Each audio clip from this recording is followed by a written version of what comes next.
Falta 3 pessoas ainda, mas tudo bem. Estávamos em 24. Olha só. Então, a prof quer falar agora sobre o conceito de neoplatonismo. Neo novo, né? Uma nova roupagem aí ao pensamento de Platão. Então, assim como qualquer pensamento filosófico ou até mesmo historiográfico, né, as novas roupagens se baseiam na roupagem inicial, mas com características diferentes. Se a gente for pensar no liberalismo de Adam Smith, a gente tem alguns conceitos. O neoliberalismo estuda o Adam Smith, mas, no entanto, contudo, no contexto que se vivencia, se discute as práticas lá do Adam Smith com outra roupagem. A mesma coisa aqui, o chamado neoplatonismo, tá? Só lembrando, né? O Platão, ele analisava a sociedade de forma dualista, certo? Eu tenho o mundo das ideias, tá? E eu tenho o mundo físico, certo? Eu tenho um mundo material, e para Platão o mundo material é um mundo imperfeito, e eu tenho um mundo imaterial, que é um mundo perfeito. Para Platão, a pessoa deveria se desconectar o máximo das questões físicas para chegar ao conhecimento. Depois de ser muito questionado, o Kant, o próprio Hegel, né, eles vão discutir isso e vão falar, não é bem assim. O próprio Aristóteles, né, que vai dizer que a dualidade platônica é uma furada, né, que o indivíduo é detentor de um todo. Eu não posso separar o que é físico do que não é físico para estudar o indivíduo. Então, já Aristóteles já faz um questionamento à ideia platônica. Então, quando a gente lembra de Platão, lembra de uma discussão dualista entre mundo das ideias e mundo físico, entre mundo material e mundo imaterial. O neoplatonismo, gente, olha só, por isso que eu digo que a gente tem que entender. Porque senão a gente comete alguns erros, né? Aí o neoplatonismo, ele não é dual. Tá? Ele não trabalha com dualismo. O neoplatonismo, ele fala que existe uma unidade única, que é o nous. O nous seria a inteligência suprema. Os neoplatônicos, eles não vão falar de Deus, certo? Eles falam que existe uma inteligência, uma divindade superior, uma divindade suprema, certo? Que é a alma do mundo. Né? E eles chamam essa inteligência suprema de nous. Né? Já Anaxágoras já falava sobre isso.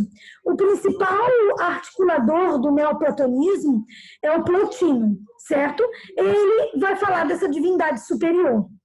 E por que é importante a gente pensar sobre isso? Por quê? Porque quando, até questões de prova, coisa parecida, Platão, dualismo, neoplatonismo, não, neoplatonismo estuda lá essa dualidade platônica, mas traz esse ser superior, ou seja, essa unidade essencial para as coisas. E por que até a apostila faz essa discussão? É só para a gente poder entender a própria origem do cristianismo, certo? Por que falar da própria origem do cristianismo? Porque, historicamente, a gente vai falar dos neoplatônicos, como o Plotino, que vão influenciar alguns pensadores que são muito importantes, e aí são citados. Você nunca vai pegar uma prova que vai falar de Plotino, por exemplo, enquanto filósofo. Anaxágoras pode ser aqui, mas dificilmente, tá? Agora, São Tomás de Aquino e Santo Agostinho, as provas estão recheadas desses dois indivíduos. E, principalmente, o Santo Agostinho, tá? Ele tem uma teoria, desenvolve uma teoria chamada teoria da iluminação divina. De onde vem essa teoria? Tá? Lá do neoplatonismo. Então, o neoplatonismo pega as ideias de Platão, questiona essas ideias e traz um conceito chamado nous, que seria uma inteligência suprema, superior a tudo que eu vejo, tá? Que é a alma do mundo, que é uma divindade superior para chegar ao conhecimento. O que o Santo Agostinho vai fazer? Vai dizer que esse nous é Deus. que é o conhecimento divino. Então, olha, é o fundamento do cristianismo. O cristianismo pega, né, se fundamenta ali com o pensamento, né, o Santo Agostinho vai ser um grande articulador desse pensamento cristão, e vai buscar, por exemplo, até a dualidade platônica. Então, é muito interessante para a gente estudar a origem do cristianismo. Por quê? Porque a sociedade ocidental é uma sociedade cristã, certo? Em sua maioria. Então, de onde surgem todas as evidências do cristianismo? Como é que ele se consolida? Como é que ele se estrutura? E é bem legal que vai casar muito com as aulas de história. Por quê? Porque nós vamos falar do Império Romano, e é no Império Romano que nós temos a cristianização, mas não se discute a origem do cristianismo, onde o cristianismo vai beber na sua essência para poder se organizar, para poder... Porque a religião muçulmana, ela se estabelece 22 anos depois da religião cristã. Então, a religião muçulmana se estabelece com preceitos cristãos e com preceitos judaicos. O cristianismo pega o judaísmo, certo? E além do judaísmo, ele vai para a filosofia. Então, a base do cristianismo é uma base filosófica grega. Então, ele busca lá no Platão a dualidade, porque o cristianismo também trabalha com a dualidade, o certo e o errado, o céu e o inferno. É uma dualidade cristã. Se eu fizer tal situação, eu vou para o inferno. Se eu fizer tal situação, eu garanto meus dias no céu. Isso nada mais é do que uma dualidade, utilizada com uma outra roupagem para estabelecer, para fortificar e para que o cristianismo ganhasse cada vez mais força, né? Em termos também de dominação, tá? De crescimento, de uma nova forma de se pensar tão forte, tá, gente? Que a nossa civilização é uma civilização, se a gente for estudar, a civilização ocidental é uma civilização cristã, certo? Então, o Santo Agostinho pega lá o pensamento, tá, neoplatônico e platonista para fundamentar o cristianismo, tá? Platão, quando você pensa na dualidade, e neoplatonista, quando eu falo que existe um ser superior a tudo. Lá na apostila de vocês, na página 20, tá? Tem alguns trechos ali que são interessantíssimos, tá, gente? Que fala o seguinte: por um lado, o conhecimento seria verdadeiro e estável quando se referisse às realidades não sensíveis, consideradas eternas, imutáveis, tá? Como as regras da matemática, os princípios éticos. Por exemplo, 2 mais 3 igual a 5. O triângulo é uma figura de 3 lados, de 3 ângulos. Deve-se fazer o bem e evitar o mal. Ou seja, ele vai falar que existe aqui, ó, o próprio Santo Agostinho, tá? Vai falar que existe o que é a realidade considerada eterna, que é imutável, e a realidade que é mutável, que é a aparência. Isso muda. E o que é imutável são as regras que são únicas. Aqui ele fala da matemática, os princípios éticos, tá? Que não devem ser alterados. E aí se estabelece uma questão religiosa também, tá? Esses princípios éticos, eles vão estar linkados com o estabelecimento do cristianismo. Então, esses princípios éticos, eles também são realidades eternas e imutáveis, que não devem ser questionadas. É claro que depois, durante a Idade Média, a gente vai ser, durante o fim do Império Romano, no início da Idade Média, nós vamos ter o estabelecimento de dogmas muito fortes criados pelo próprio cristianismo, coisa que não poderia ser questionada. Então, o que a gente tem que ter em mente? Que esse cristianismo primeiro se estabelece a partir de uma visão filosófica, tá? E aí, com o passar do tempo, essa dominação, para se tornar mais forte em termos de conseguir fazer essa agregação, ela vai construir inúmeros dogmas e vai proibir o questionamento dos indivíduos. Quando a gente discute Idade Média, a gente discute, por exemplo, a não presença de bibliotecas, né? Porque você não quer questionamento. As pessoas não teriam acesso, não poderiam ter acesso ao conhecimento greco-romano, Então, a Biblioteca de Alexandria é um exemplo disso. A Biblioteca de Alexandria era o centro do conhecimento da antiguidade. Quando o Império Romano se estabelece, e aí com ele se estabelece o cristianismo, queima-se a Biblioteca de Alexandria. Perde-se boa parte daquele conhecimento filosófico que estava lá, que falava do questionamento, que falava do mundo dual também, mas tinha os questionamentos de Aristóteles, que falava do ceticismo. Tudo isso vai cair por terra, porque eu quero estabelecer uma nova roupagem, como se fosse uma nova ordem, entre aspas, aí, social, né?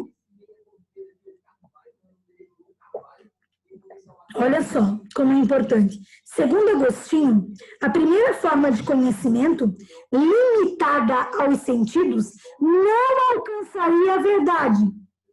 A minha primeira forma de conhecimento, que é limitada aos meus sentidos, ao que eu vejo, ao que eu sinto, né? Enfim, ela não é verdadeira. Aí olha o que ele diz. Afinal, a verdade não poderia fundamentar-se no homem, porque o homem é um ser mutável. Então, a verdade não está em mim, não está na Ana, não está no Gustavo, não está no Anthony, porque nós somos mutáveis e somos imperfeitos. Tá? Onde é que está a verdade? A verdade vai estar lá no Nous, nessa inteligência suprema, que aqui o Santo Agostinho vai chamar de Deus, certo? Aí, olha só, imperfeito, precisaria de um fundamento perfeito, transcendente, que o filósofo encontra na figura de Deus. No entanto, sendo imperfeito e limitado, como poderia o homem alcançar o conhecimento perfeito da verdade? Tá? Então, para responder essa pergunta, como que o homem alcança esse conhecimento perfeito? Porque ele é imperfeito. Sabe aquela ideia de construir mesmo, estabelecendo o cristianismo, de fazer a pessoa pensar, não, eu sou imperfeito. Então, para que eu chegue ao conhecimento, eu tenho que estar próximo de Deus. Então, o cristianismo começa a estabelecer isso. Para que o conhecimento, para que a pessoa tenha conhecimento, ela tem que se aproximar de Deus, tá? Aí, o Santo Agostinho desenvolve a teoria da iluminação divina. O conhecimento vem de Deus. O conhecimento vem dessa luz divina, ou seja, o conhecimento é resultado de uma contemplação que eu faço, né, e do distanciamento que eu tenho do que é carnal, do que é material. Então, quanto mais eu me distancio desse mundo material, desse mundo que é o mundo dos sentidos, quanto mais eu consigo me aproximar de Deus, mais conhecimento eu tenho. Gente, aí é que vem a ideia dos mosteiros. Durante a Idade Média, nós vamos ter mosteiros em tudo quanto é lugar. Então, os monastérios eram o lugar do conhecimento. Por quê? A ideia deles, que vai ser proposta aqui por Santo Agostinho, eu me distancio do mundo que é sensível, né? Do mundo que dos meus sentidos, e vou para o monastério. Lá, o que eu vou fazer? A contemplação de Deus, a leitura, não pode sorrir, não pode praticar os prazeres da carne, né? Entre aspas, né? Porque lá dentro tinha mais padres que faziam, que participavam dos prazeres da carne do que na questão. Isso a gente deixa para lá, né? São detalhes da história. Mas, no entanto, a discussão eu me distancio de tudo para chegar ao conhecimento. Então, os monastérios eram onde estavam as bibliotecas. Tá? Onde ficavam as bibliotecas? As pessoas tinham acesso? Não. Ficavam dentro dos monastérios. Pensando nessa perspectiva da teoria da iluminação divina, no estabelecimento do cristianismo. Certo? Tem um filme que mostra a Idade Média com uma roupagem muito legal, é um clássico, vou botar lá no grupo, eu esqueci o nome do filme agora. Mas o filme é fabuloso porque é uma série de assassinatos que estão acontecendo no monastério, tá? Aí vai mostrar a realidade real de um monastério, o que acontece dentro de um monastério. E a questão do conhecimento também, do acesso à biblioteca, do acesso aos escritos de Aristóteles, por exemplo, que eram proibidos. Então, gente, é muito interessante, até indico para vocês, porque a gente vai falar sobre isso em história, vamos falar tanto do Império Romano, quanto da decadência do Império Romano, a cristianização desse império, para depois o estabelecimento de uma sociedade medieval, uma sociedade em que o fundamento todo está na igreja. Mas para a gente entender tudo isso, é muito interessante essa discussão da filosofia. Então, a filosofia passa por algumas transformações. Primeiro, tem as discussões lá da antiguidade, essas discussões vêm se alternando, e aí nós temos um movimento cético, e o movimento cético, ele ao mesmo tempo, ele é simultâneo, tá?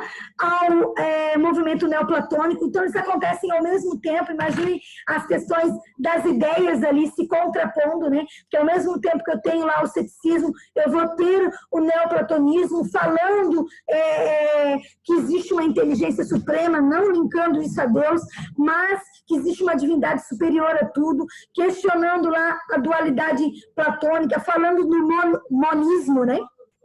Que é uma unidade essencial, e depois, em seguida, nós temos a figura do Santo Agostinho, que vai estabelecer isso e vai linkar esse percurso aí filosófico com a igreja, tá? Então, a filosofia, ela já serviu, e é bem interessante isso, ela já serviu como discurso, tanto de governos autoritários, mas já serviu muito como discurso religioso, tá? Então, eu não posso desvincular as questões religiosas da filosofia, tá? Então, o cristianismo se estabelece a partir de uma análise filosófica, tá? Onde eu vou criar essa dualidade? A partir dos estudos de Platão. Então, o mundo é dual. Aí, de que forma o cristianismo estabelece essa dualidade entre céu e inferno?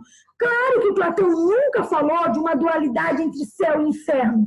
Platão nunca falou que existia céu e existia inferno. Platão falava de uma dualidade entre o mundo material e o mundo imaterial, de um mundo sensível ao mundo inteligível, certo? E aí, o cristianismo vai se estabelecendo e vai buscar lá no Platão essa dualidade, só que vai trazer com a sua roupagem.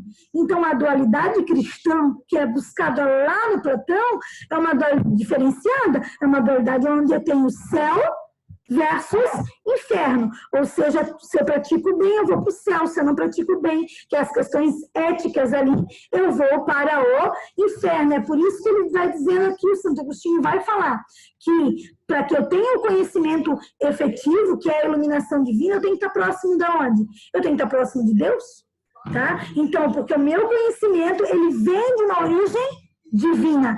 A sabedoria vem de uma origem divina. Gente, isso é tão forte que até hoje, em muitos discursos de qualquer instituição religiosa, está linkado a isso. Que o conhecimento e a sabedoria vem de onde? Vem de Deus. Não vem do estudo daquele indivíduo que estudou, se preparou, por exemplo. Um bom discurso, um bom discurso de um pastor ou de um padre, enfim, independente a questão de instituição religiosa.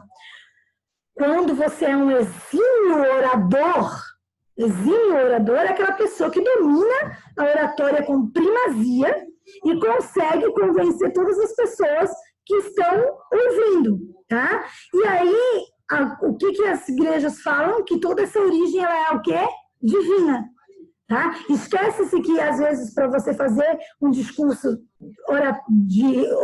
oratório ou fazer o meu planejamento de um discurso, de um sermão, seja católico, seja neopentecostal, demanda algumas horas, às vezes, de estudo.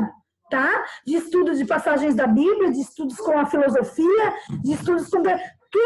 O padre, né, quando você passa pelos estudos lá da Igreja Católica, você tem aula do quê? De grego, de latim, de filosofia. O próprio padre Fábio de Mello, ele foi professor de filosofia durante muitos anos de universidade. Ele diz que é uma das práticas que ele mais gostava, ou seja, esse exercício da filosofia ela é constante. Então, um bom orador, quando você ouve um bom sermão ou uma boa pregação, as pessoas limpam que aquele conhecimento veio especificamente de Deus, não das horas de estudo que aquele indivíduo fez, das passagens da Bíblia com a questão da filosofia e com todos os links que ele conseguiu caminhar para ter um discurso de início, meio e fim, para convencer os seus ouvintes. Que esse é o objetivo, né, de um bom discurso, de uma boa oratória. Então, a filosofia está passando por tudo isso, certo? E ela fundamenta o início do cristianismo. Amores, deu para entender? Galera? Sim. Sim, prof. Por favor, não me abandonem, falem comigo. Não me deixem marcada para as traças. Desconstruo a ideia de esperança do verbo esperar. E construo a ideia de esperança do verbo esperançar. Então, achei bárbaro quando ele traz essa discussão e essa perspectiva da própria palavra, que é a palavra esperança, né? Então, quando eu uso a esperança do verbo esperançar, aí sim eu vou ter uma mudança efetiva e ela vai fazer diferença na minha vida. Agora, quando ela é uma esperança do verbo esperar, aí sim ela pode nos causar frustrações, né?